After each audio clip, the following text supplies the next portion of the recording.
মহিমা। রাধার কি মহিমা মা? রাধারানীকে আমরা কখনো মা বলতে পারি না। কেন জানেন?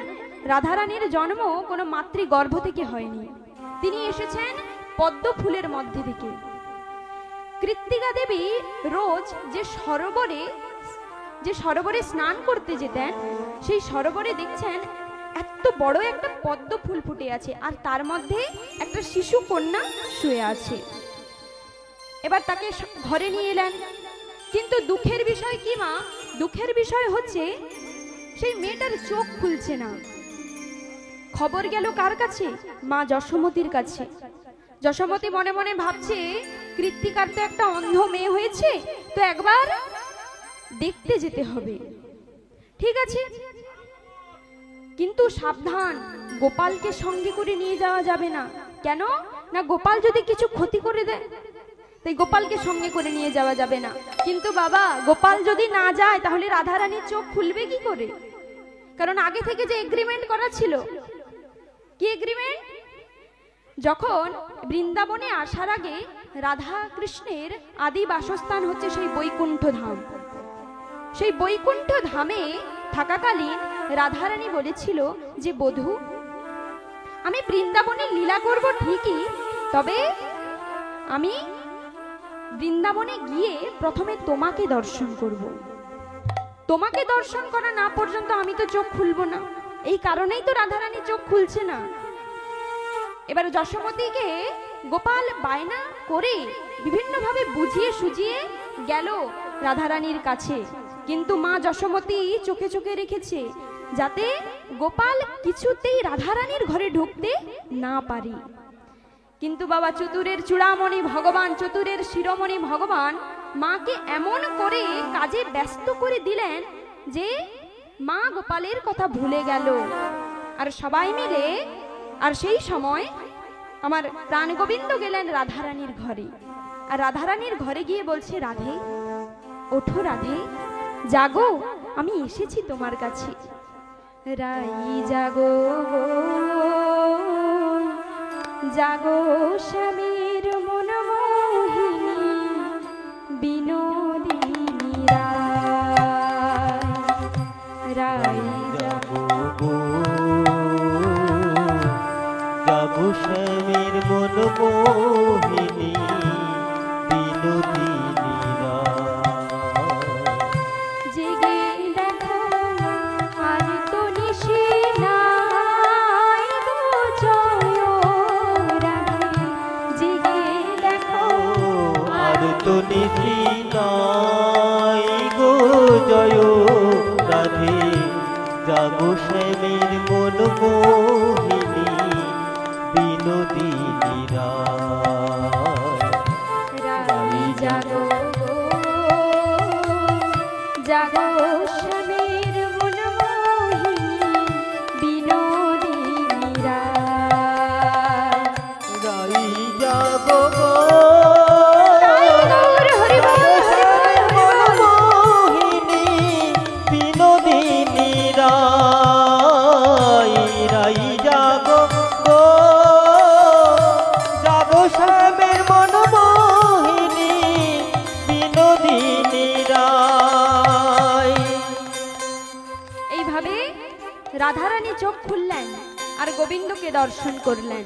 এই সব কিছু আমরা জানতে পারতাম না বাবা, যদি গৌরাঙ্গ যদি না জানাতো। এইভাবে কলিহত জীবকে উদ্ধার করার জন্য তিনি নাম হরিনাম নিয়ে এলেন। যে হরিনামের যোগ্য তাকেও নাম দিলেন, আর যে অযোগ্য তাকেও নাম দিলেন। নিতাই গৌর প্রেমানন্দে হরি হরি বল। জয় নিতাই, রাধে রাধে। আজকে কীর্তনিয়া সুমনা পণ্ডার গানে ও কথায় সন্তুষ্ট হয়ে বীরেন্দ্রনাথ সাঁতরা মহাশয়, বাড়ি অমরপুর, তিনি এই কীর্তনিয়াকে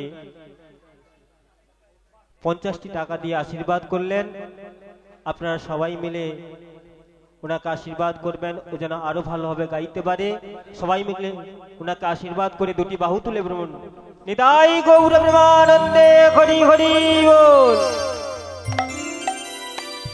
হরে জয় কৃষ্ণ নিতাই। হরে কৃষ্ণ।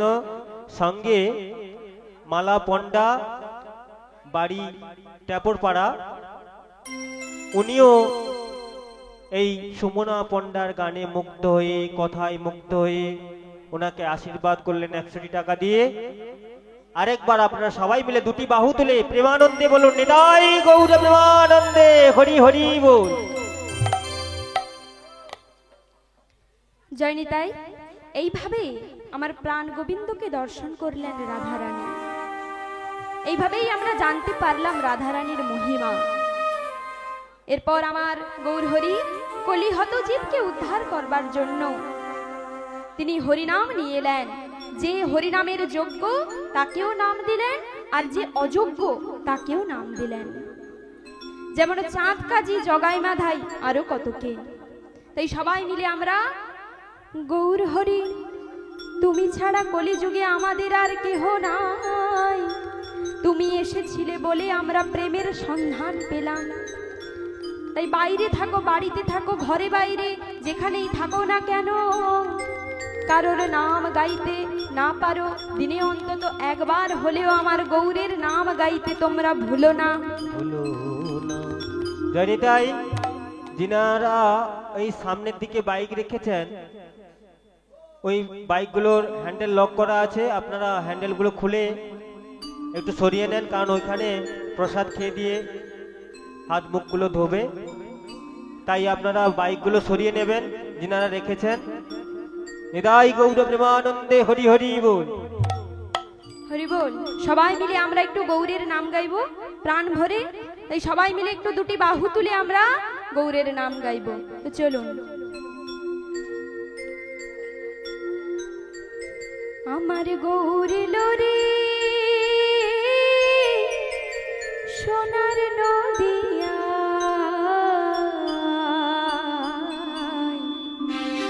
উলুধ্বনি হরিধ্বনি শব্দ শোনা যায় আমাদের গৌরে লোরে। আমার গৌর, সবাই মিলে একটু বাহু তুলে। সোনার নদিয়ায় উলুধ্বনি হরিধ্বনি শব্দ শোনা যায় আমাদের গৌরে লোরে। আমার গৌরে লোরে সোনার নদিয়ায়, উলুধ্বনি হরিধ্বনি শব্দ শোনা যায় আমাদের গৌরে লোরে। আমাদের গৌরে লোরে সোনার নদিয়ায় উলুধ্বনি হরিধ্বনি শব্দ শোনা যায় আমাদের গৌরে লোরে। মায়েরা একটু উলুধ্বনি হোক, উলুধ্বনি একটু। সবাই মিলে একটু শঙ্করধ্বনি, উলুধ্বনি।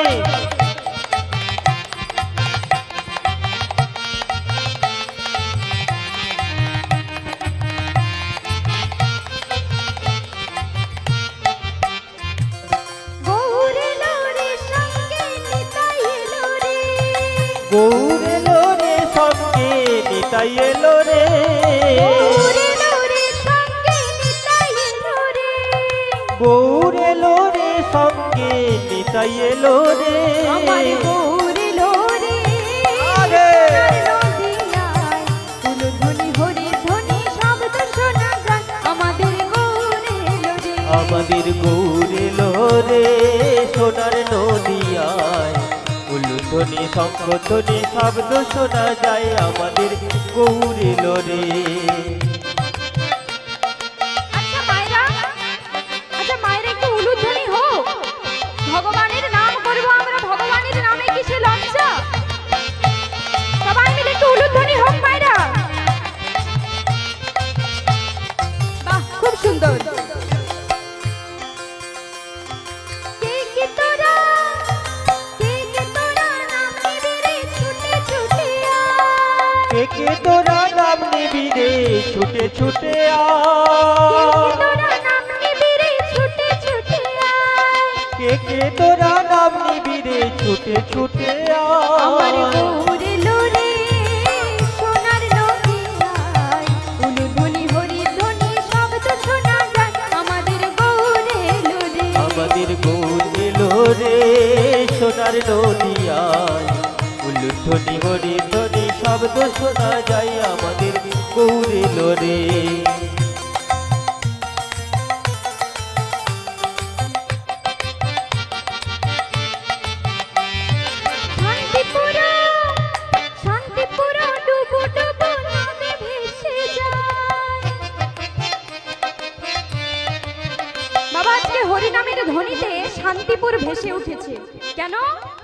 না তারা গৌর হরিকে পেয়েছে।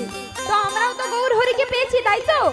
তো গৌর হরিকে পেয়েছি যখন, সবাই মিলে আমরা আমাদের মন প্রাণ গৌর হরির চরণে সমর্পণ করব, আর সবাই মিলে দুটি বাহু তুলে গাইব, আমার গৌর এলো রে সোনার নদিয়ায়, উলুধ্বনি হরির ধ্বনি শব্দ শোনা যায়, আমাদের গৌর এলো রে, আমাদের গৌর এলো রে সোনার নদিয়ায়, উলুধ্বনি হরি ধ্বনি শব্দ শোনা যায়, আমাদের গৌর এলো রে, আমাদের গৌর এলো রে, আমাদের গৌর এলো রে, সোনার নদিয়ায়, উলুধ্বনি হরির ধ্বনি শব্দ শোনা যায়, আমাদের গৌর এলো রে, আমাদের গৌর এলো রে, আমাদের গৌর এলো রে, আমাদের গৌর এলো রে, আমাদের গৌর এলো রে।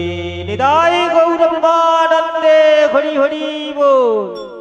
কি মা, আনন্দ হয়েছে? আনন্দ হয়েছে? এই আনন্দ কোথাও পাবেন? এই আনন্দ পেতে হলে এখানে কীর্তন শুনতে আসতে হবে, তাই তো?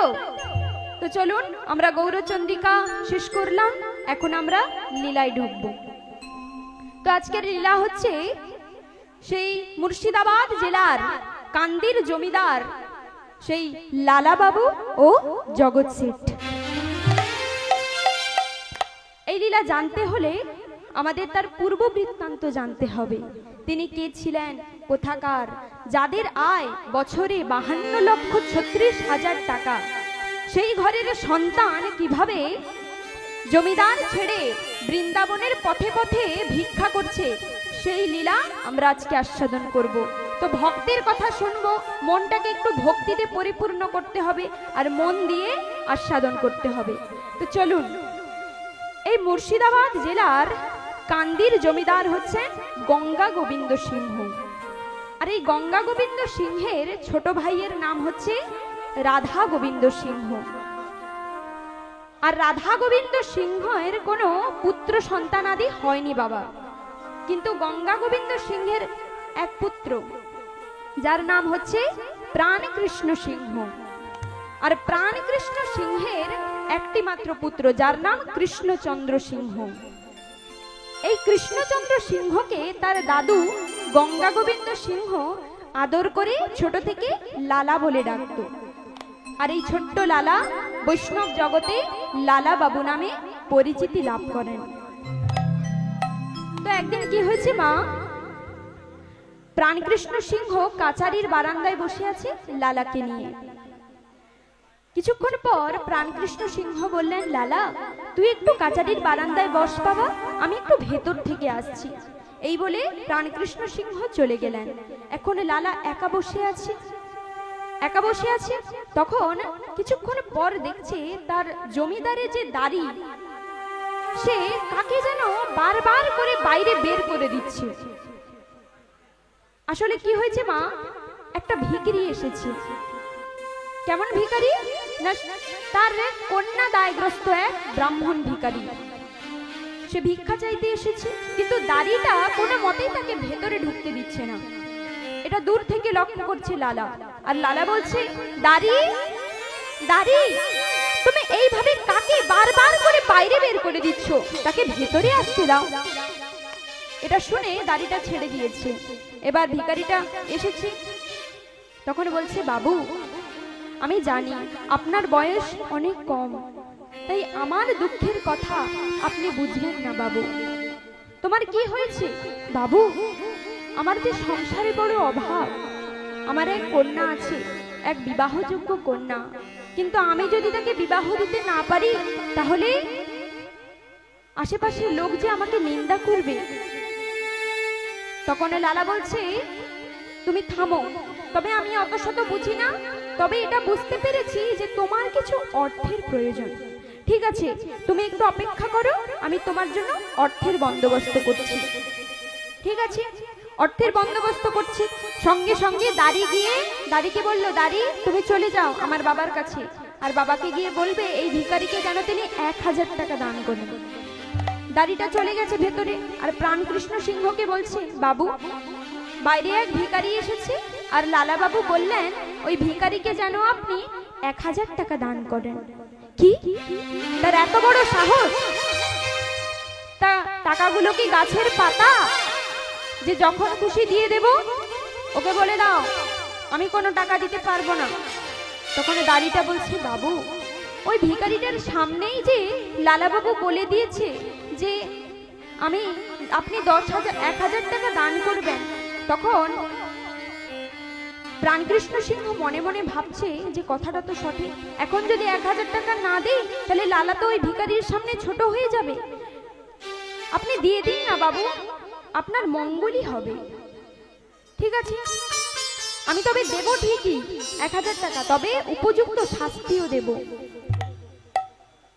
ওকে বলবে এরপরে যদি কখনো একবারও দান করবার কথা ভাবে তার আগে যেন সে নিজে উপার্জন করতে শেখে। উপার্জন করতে না শিখলে ও কখনো টাকার মর্ম বুঝবে না। ঠিক আছে, এবার দাদি চলে গেল আর সেখানে গিয়ে লালাবাবুকে 1000 টাকা দিল, আর লালাবাবু ওই ভিখারিকে 1000 টাকা দান করে দিল, আর ভিখারিটা চলে গেল।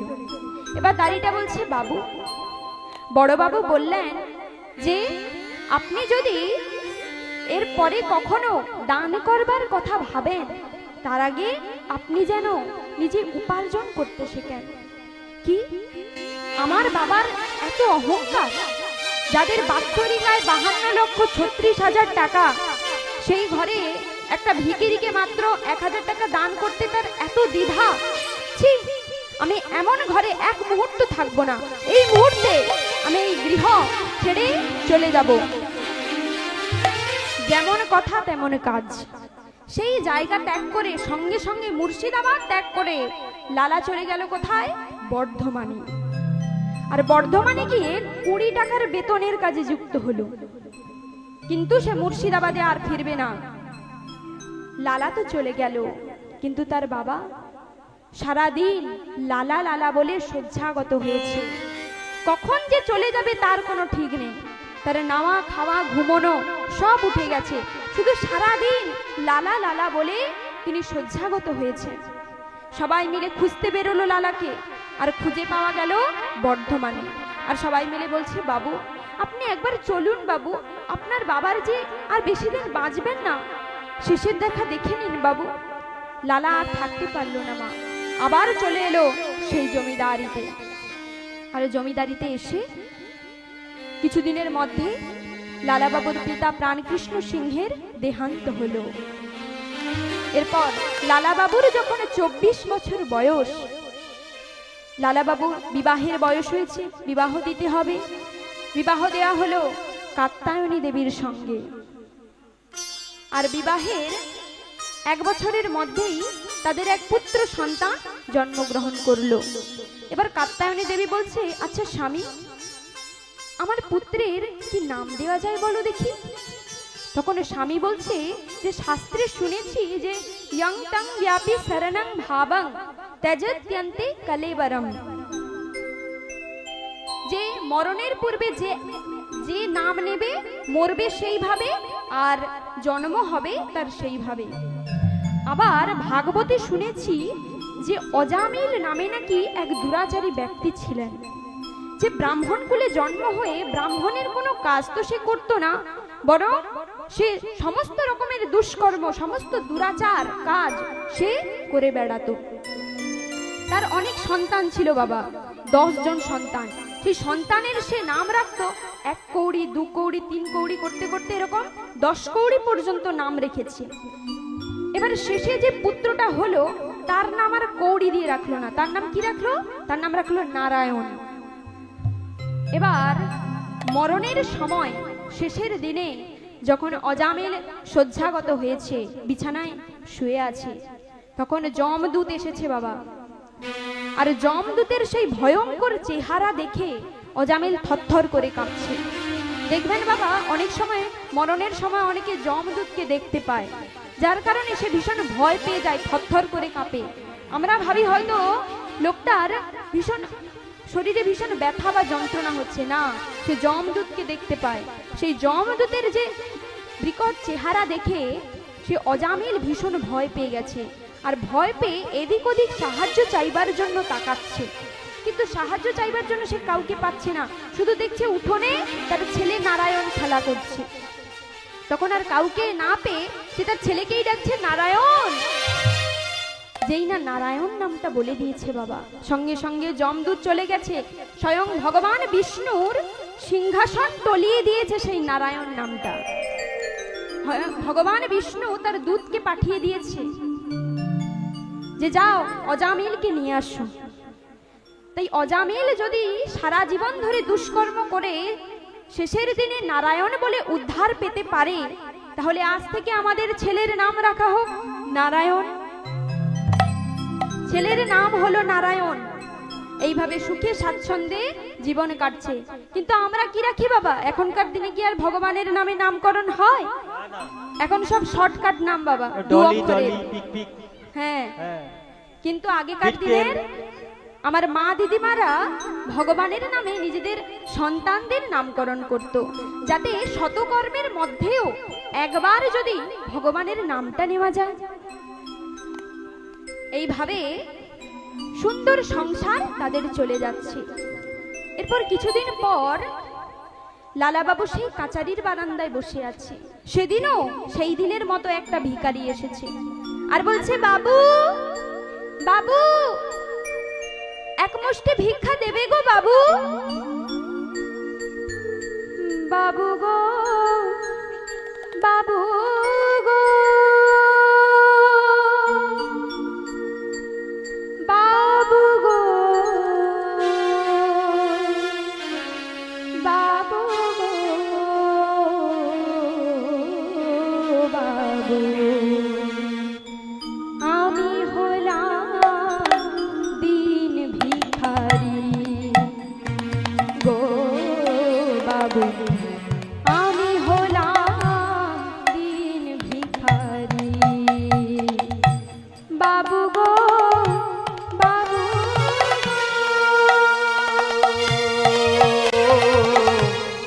আমি হলাম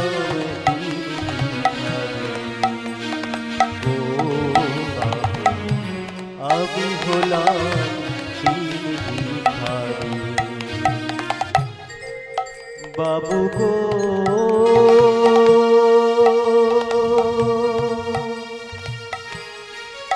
বাবু গো, আমি হলাম ভিখারি, আমি হলাম ভিখারি। আমার ঘরে আছে।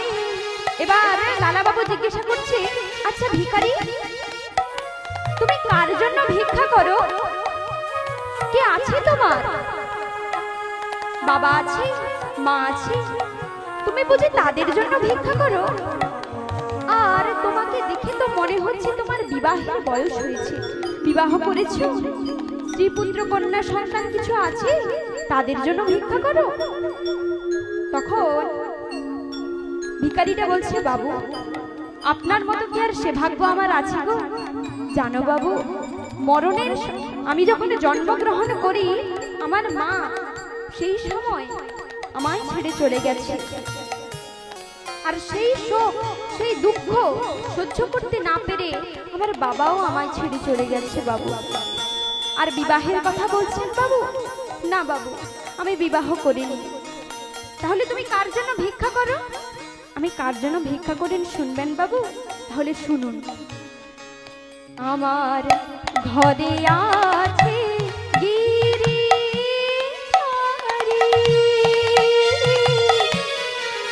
তাই তো দাঁড়ে দাঁড়ে ভিক্ষা করি। আমার ঘরে আছে গিরিধারী,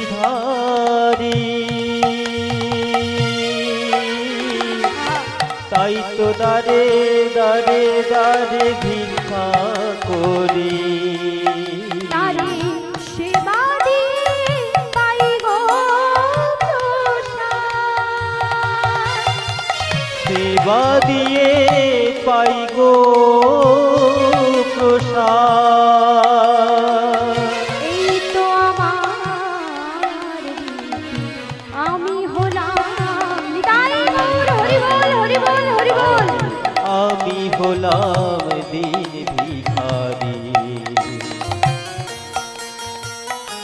করে মা, ভিখারিটা গিরিধারীর জন্য জীবের দ্বারে দ্বারে গিয়ে খুব কষ্ট করে ভিক্ষা চেয়ে আনে ভগবানকে সেবা দেওয়ার জন্য। তা আমরাও তো ভগবানকে সেবা দিই, তাই তো মা? দেই তো।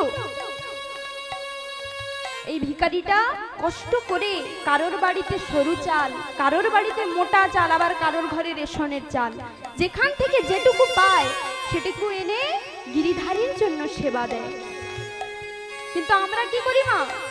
কারোর বাড়িতে দুটো, আবার কারোর বাড়িতে তিনটে, তিনটের জায়গায় যদি একটা বেশি পড়ে গেছে ব্যাস হয়ে গেল, আবার সেটা থালা থেকে তুলে রাখা হয়। আমি কিসের কথা বলছি? নকুল দানা। কিন্তু ভিখারিটা কষ্ট করে দাঁড়ে দাঁড়ে গিয়ে ভিক্ষা চেয়ে এনে ভগবানকে সেবা দেয়। হরি বল। কিন্তু আমরা কি করি? নকুল দানা দিই, কারোর বাড়িতে দুটো, আবার কারোর বাড়িতে তিনটে। যদি বেশি পড়ে যায় তুলে নি। হ্যাঁ, কিন্তু নিজের খাবার প্লেটে যদি একটার বেশি দুটো রসগোল্লা পড়ে গেছে তখন কি আমরা তুলে রাখি? তুলে রাখি না, কে নেই। কিন্তু ভগবানের বেলায় এটা হয় কেন? না ভগবান কি খায় নাকি যে ভগবানকে দেব? কারণ ভগবানকে দিতে শিখতে হবে। যদি বিদুরের ঘরে ভগবান শাকন্য সেবা করতে পারে তাহলে আমাদের ঘরে কেন খাবে না? তাই ভগবানকে দিতে শিখতে হবে। রাধে রাধে। যখন বিষ্ণুপ্রিয়া, যখন আমার মহাপ্রভু সন্ন্যাস নিয়ে চলে গেলেন, বিষ্ণুপ্রিয়া মা কখনো জীবনে জানতে পারেননি যে প্রভু কোথায় কি করছে, কিন্তু প্রতিদিন কাষ্ঠ বিগ্রহ সেবা দিতেন। আর 16 নাম 32 অক্ষর জপ একবার করার পর একটা করে চাল তিনি সরে রাখতেন।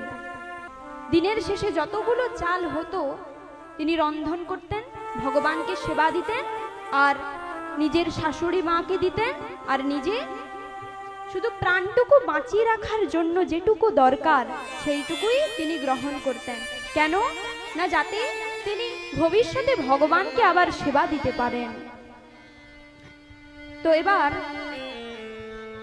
আমার হরিদাস ঠাকুরকে যখন চাবুকের আঘাত করা হয়েছিল, যে যখন হরিদাস ঠাকুর বলেছিল যে প্রভু প্রভু আমার কষ্ট, আমার যন্ত্রণা সেটা শুধুই আমার, এর জন্য তুমি যেন কষ্ট পেও না।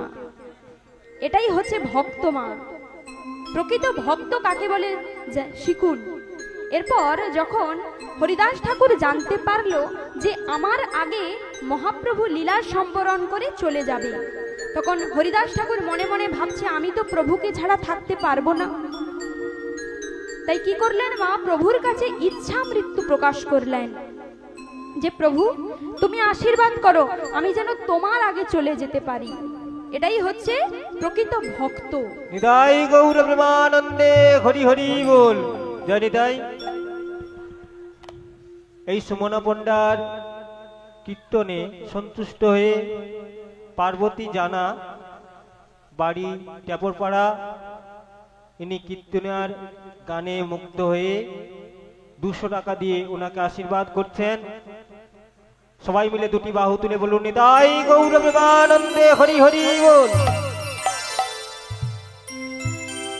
এখন হরিদাস ঠাকুর বলছেন হে দয়াময়, হরি আমার মানস সন্তাপনাশীতে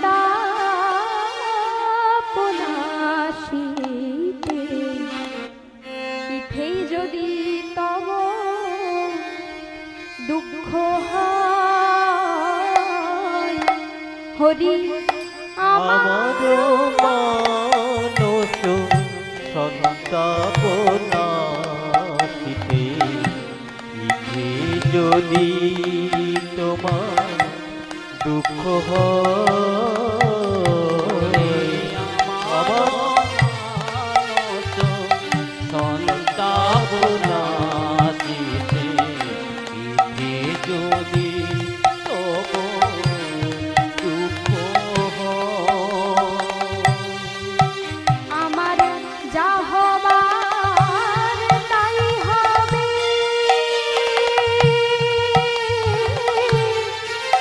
তুমি কেন দুঃখ পাবে? আমার যা হবার তাই হবে, কেন দুঃখ পাবে।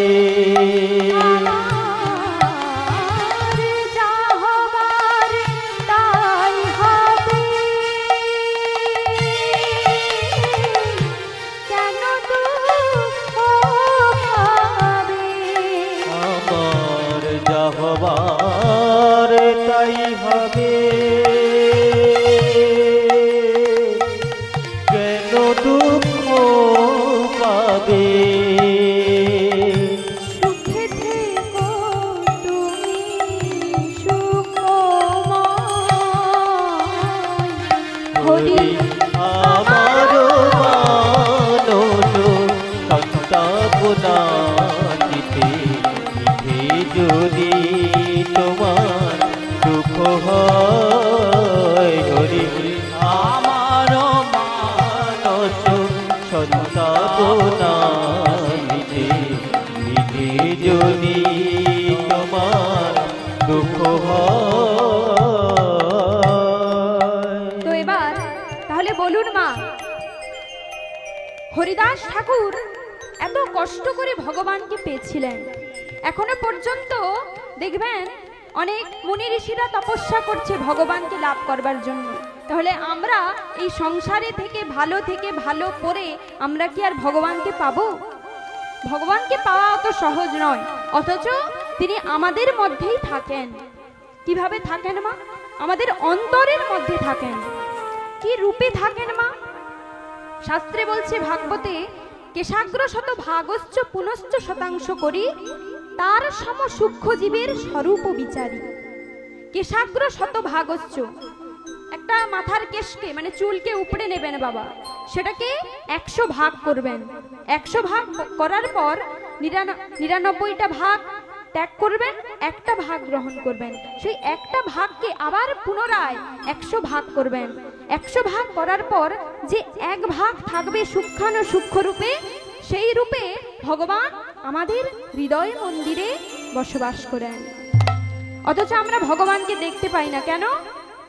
কারণ একটা আয়নার মধ্যে যদি কাদা লেপে দেয়া হয়, তাহলে তাতে কি আর আমাদের মুখটা দেখা যাবে? দেখা যাবে না। ভাগবতে এরকম 8টা শ্লোক আছে বাবা, যে ভগবানকে আমরা কেন দেখতে পাই না। শাস্ত্রে বলছে, চেতো দর্পণং মারজনং ভবমহদাবাগ্নি নির্বাপনম শ্রেয় কৈরব চন্দ্রিকা বিতরণম আনন্দ বিধুবর্ধনম। চেতো দর্পণং মারজনং, আমাদের এই হৃদয়, আমাদের এই মনের মধ্যে একটা আয়না আছে মা। এই আয়নায় কাম ক্রোধ লোভ মোহ মদ মাশ্চর্য যা কিছু আছে সব আমাদের হৃদয়ে ময়লা হয়ে রয়েছে। এই ময়লা থাকার কারণেই আমরা ভগবানকে দেখতে পাই না।